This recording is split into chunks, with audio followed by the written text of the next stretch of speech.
Hi, in this video we're going to see how the two-dimensional display map works in Showrunner and how the move layer command relates to the display map.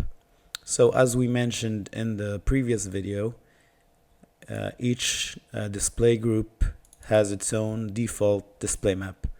So if I unlock my display, I can move it around and you can see it actually moves the video inside my player. Okay, so if I want to decide where my video is going to play over my display map, I first need to use the 2D display map. I'll do this on my two videos playing, and I'll add a new task and a move layer command. So if I add my layer, this is layer number 1 we're working on, and we can see my display, and I can set and move my layer according to my display.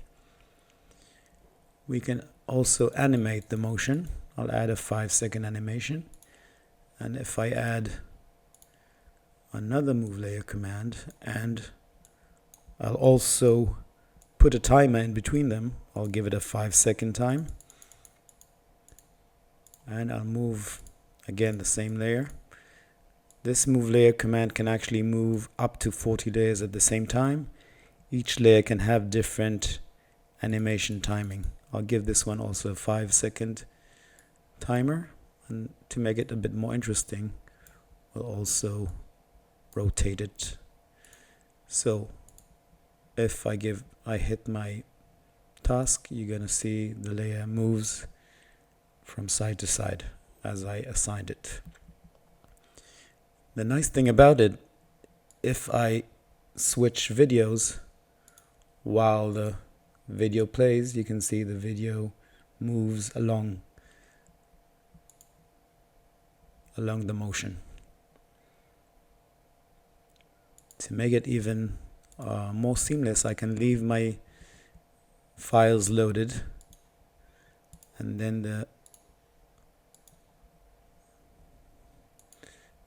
you can see the switching is done instantly. I'll take the fade time out of this